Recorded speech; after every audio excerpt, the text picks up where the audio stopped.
I just graduated from medical school, and my new hospital has some very strange rules by you/ByfelsDisciple. You probably think that all doctors are filthy rich, because I sure as hell did in the beginning. 8 years and a fistful of premature gray hairs later, I'm just a few $100,000 poorer than broke. That would matter if I had a family to provide for, but the long hours in med school have led to an end of my last relationship and a countdown on the shelf life of my ovaries. I was in a take what I can get and be grateful situation. So when St. Francis Hospital in Charleston, West Virginia offered me a position, I packed my sad life into 3 bags and sought opportunity in the hills of Appalachia. 19 of us started in July, and 13 have since dropped out. I like to think of myself as the rat that wouldn't drown. Some people broke inside after watching children die because they weren't good enough doctors quite yet. Everyone has to be a rookie at some point. It's doubly hard when you have to inform the dead child's parents, who then beg you to tell them different news, or scream that they want to die and just please kill them with whatever drug takes away the pain. But most of my incoming class couldn't handle the chief of medicine.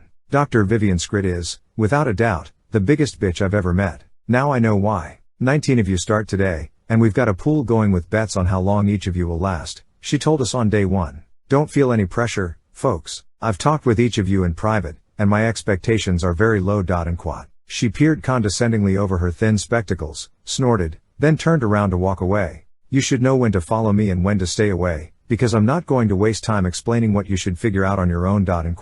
We gawked at one another, all feeling weak and small, then scampered after her. I was last in line, and felt out of place taking even that much. You should have the list of expectations for St. Francis, Dr. Scrit explained as she walked on, not bothering to look at us as she talked. I printed 18 sets of rules so that you would have to challenge one another for them, knowing that one of you would be left behind.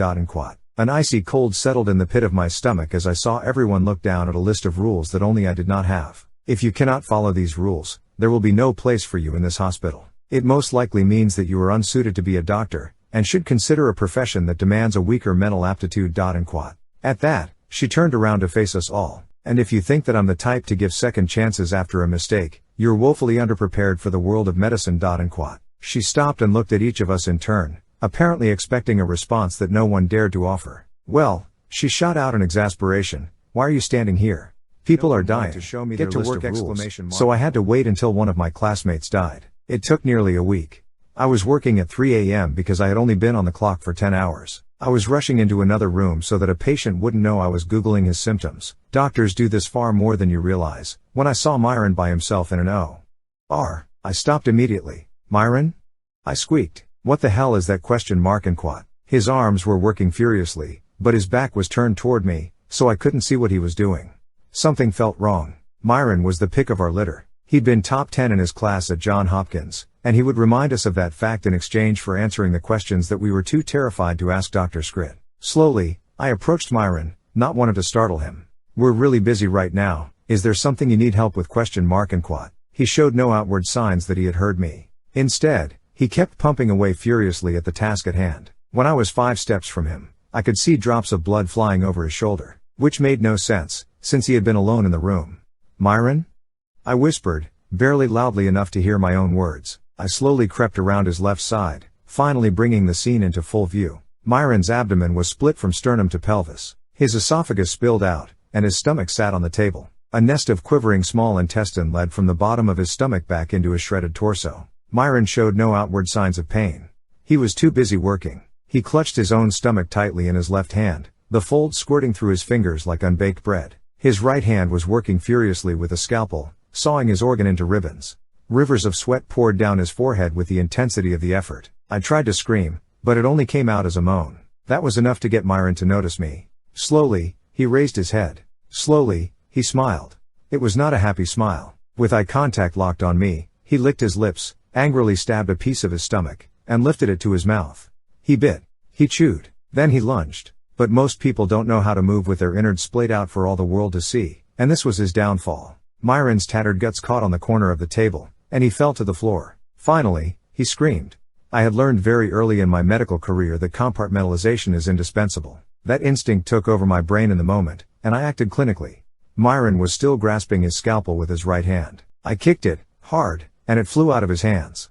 He stared at me and screeched. With his entrails still wrapped around the table, I figured my best option was retreat. I moved to the back of the room as a doctor and a janitor burst in.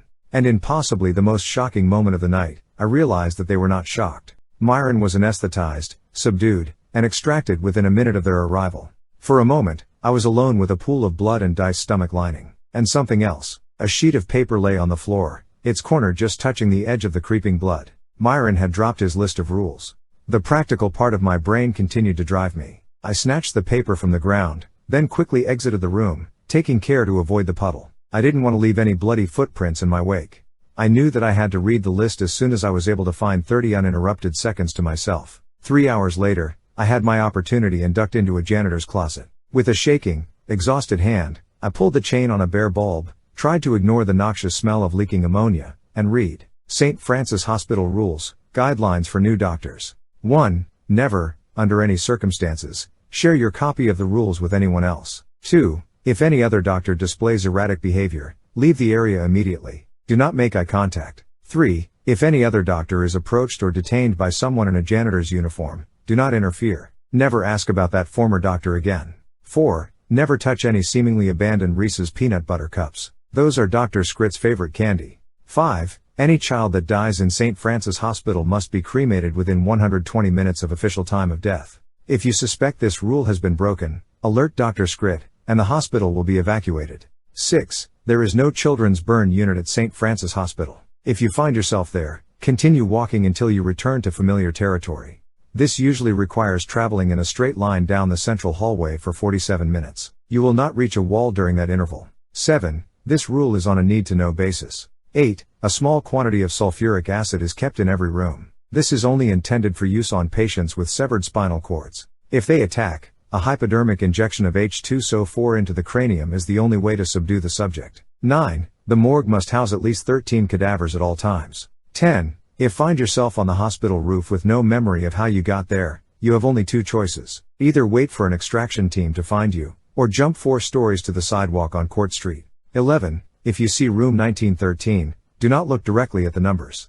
Do not open the door. This is, by far, the most important rule. My heart stopped when the door opened. Dr. Scrit was staring at me. What little emotion shined through her exterior seemed to be surprise. We both stood, frozen, for 5 seconds of agonized silence. Drive, Aphelis, she drawled gravely, I'm shocked. And quat. She stared down at the bloodstained list that wasn't yours, and were nowhere to be found after your coworker experienced such an unnatural incident. And quat. Dr. Scrit huffed through her nose. It seems that you're willing to do the unthinkable in the name of getting what you need. And Myron couldn't even follow the most important rule. And quat. She clenched her teeth. I had a 4-year streak of predicting which incoming doctors will break the soonest. This will ruin my chances in the office pool. And quat. The ghost of a smile graced her lips before she turned to leave. Get to work, doctor. You've got 3 hours left on your shift, and those symptoms aren't going to Google themselves. And quat. I didn't realize that I'd been holding my breath until I heard my own gasp for air. Shaking, I slowly emerged from the janitor's closet. I quickly stuffed the list of rules back into my pocket, reflecting on the fact that I had just achieved what might be considered an actual win. Perhaps, just maybe, I would keep my head above water at St. Francis after all. I turned to head down the hall when I stopped in my tracks. Everything was unfamiliar. What the hell had happened? I glanced all around. The design of the hallway was familiar, but everything was off. I could hear people talking in the rooms, but the immediate vicinity was devoid of all people but myself. Nothing made sense. Then I looked up, and I'll be honest, I peed just a little when I read the sign. St. Francis Hospital, Children's Burn Unit.